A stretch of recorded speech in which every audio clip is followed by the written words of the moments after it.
The question on the minds of many Kenyans is what evidence do investigators have against Jacque Maribe? Many people, including myself, had expected that the worst that would ever happen to Jacque Maribe is that she'd be charged for being an accessory to murder after the fact. In simple English, that means that you are brought into the game, if we can call it a game, very late, after it had already happened. And obviously you are very shocked. And what did you do? You assisted in covering up, without even knowing the full extent of the crime that has just been committed. That's what usually happens to people who end up as suspects for accessory to murder after the fact. However, it is now clear that investigators got brand new evidence, and compelling evidence at that, for them to be able to completely change their minds, trash even an agreement, a plea bargain agreement that I'm reliably informed was already made, trash all that and put Maribe right next to her fiancé on the dock, charged with murder. Now, we have said this here before, and I believe it was in connection to the Okoth Obado case. In law, the world over, if you assist somebody in committing a murder, you finance it, you provide logistics, yani in short, in Kenyan language, mtu wa mkono to a murder. If you're in that position, according to law, you should receive exactly the same punishment as somebody who actually committed the murder. Without the technicalities of the precise and exact charges that Jacque Maribe will answer to on Monday, that is exactly the position this former TV anchor, Citizen TV anchor, is faced with. So, the big question is, what is this evidence that made investigators change their minds? Now, before we answer this burning question, there's something very important I need to clear up. And this has appeared in the comments area of videos on this channel over and over again. And it has to do with the perception, on investigators, Kenyan investigators.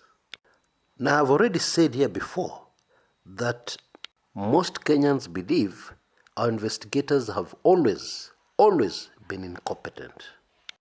Now, believe me, this is not true, and take it from the son of a cop. It has never been true. Indeed, the issue has always been corruption rather than incompetence.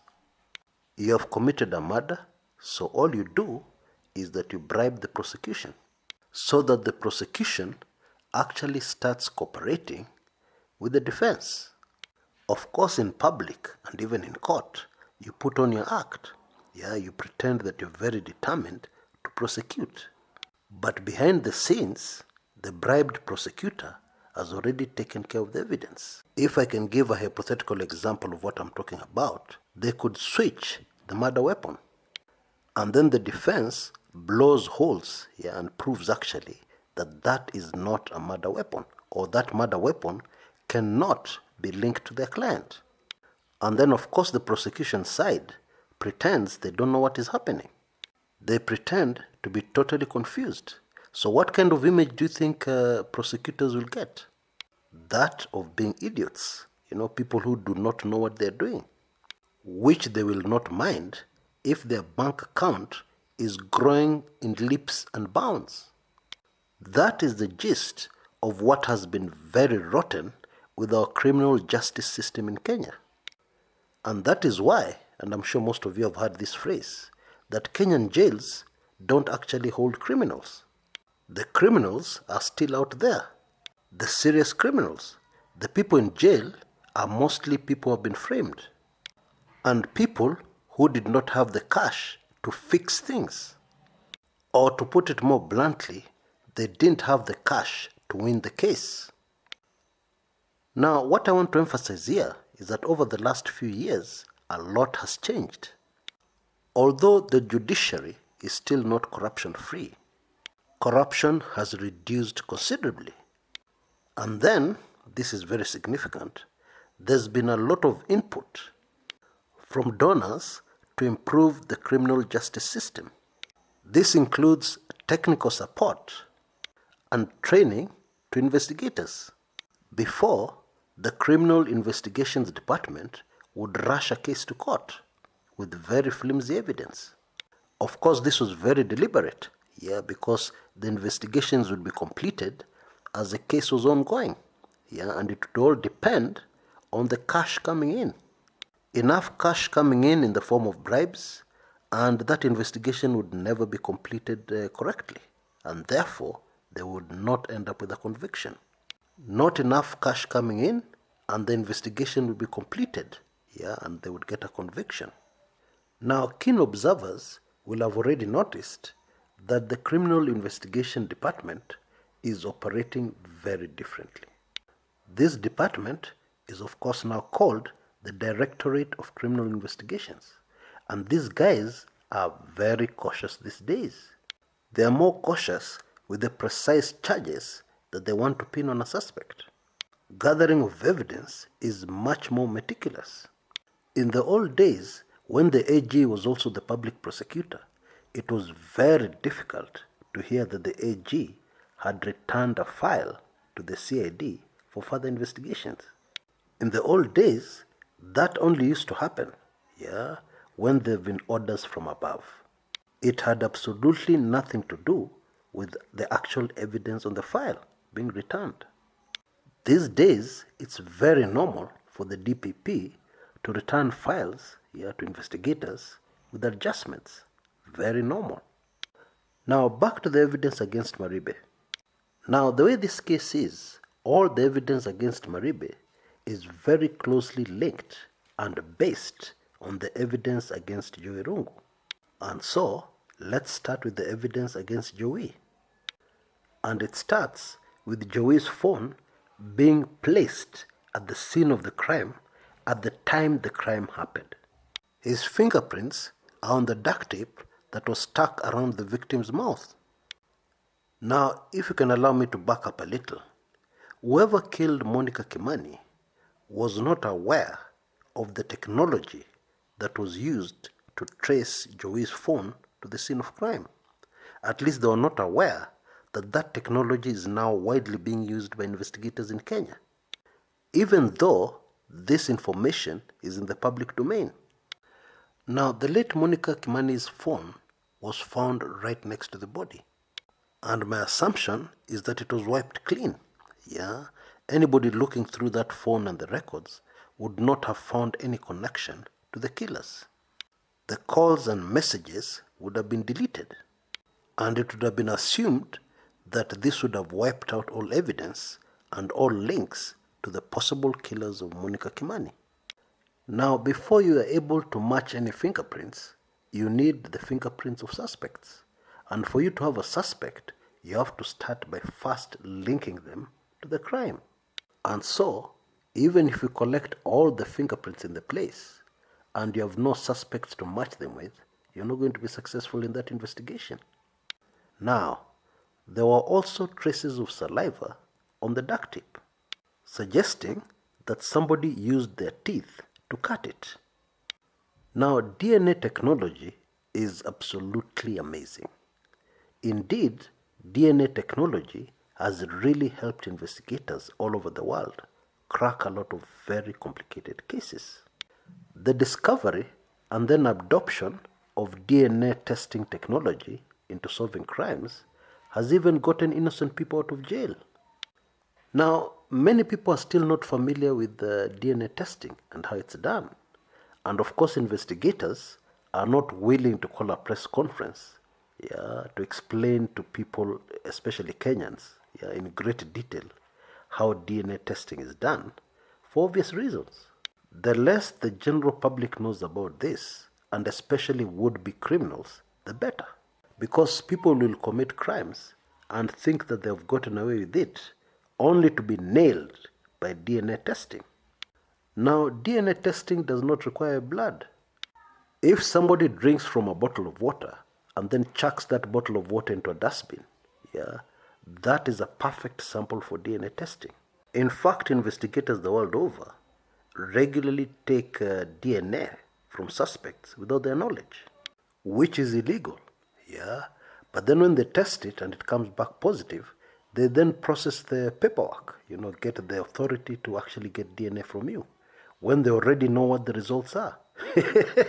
Yeah. And this is why I sympathized with a relative of Joey who told the press that he's not aware that any DNA has been taken from his son.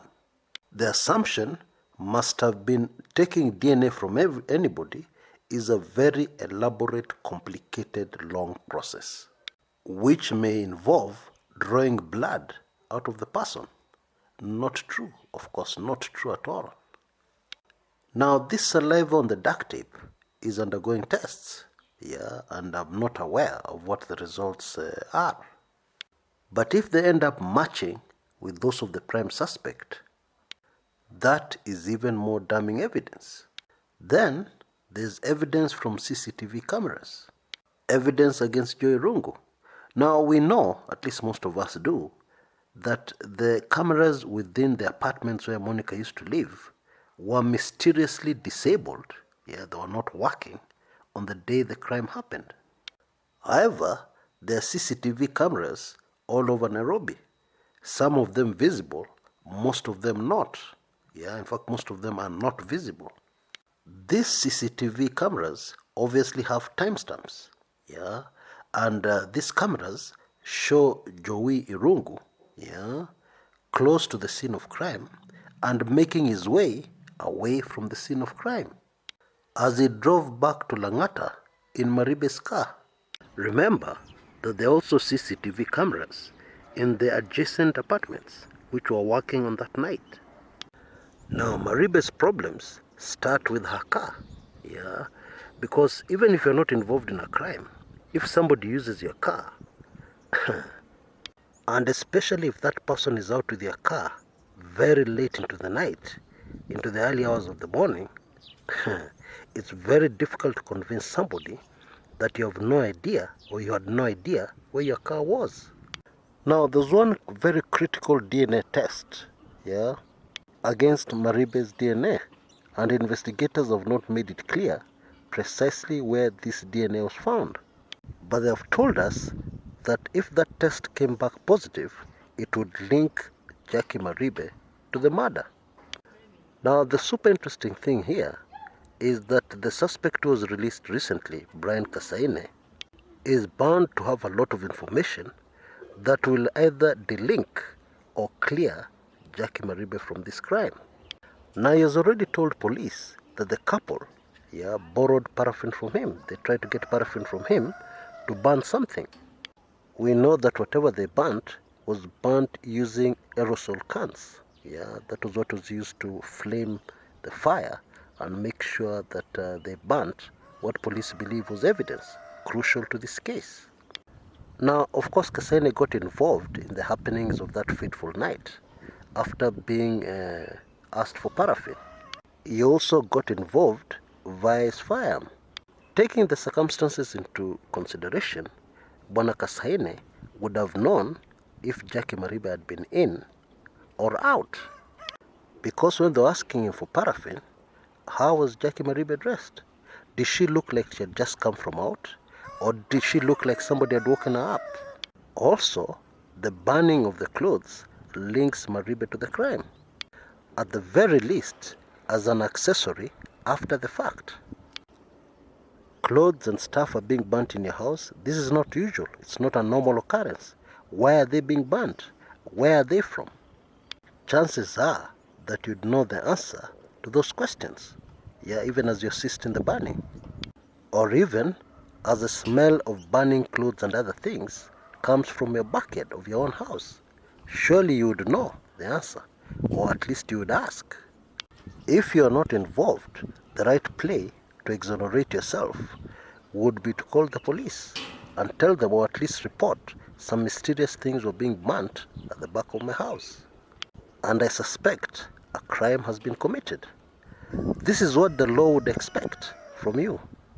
And you need to know the law is not always very practical. Many times the law asks you to do things that are abnormal. in order to stay on its right side. Like going to report to a police station something that you may not even understand. Yeah, of course, I'm not saying she didn't understand. I'm not saying she understood. I'm just giving you the facts as they unfolded.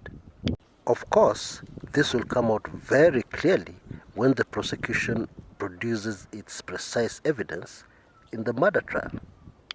Until next time, this is Chris Kumekucha.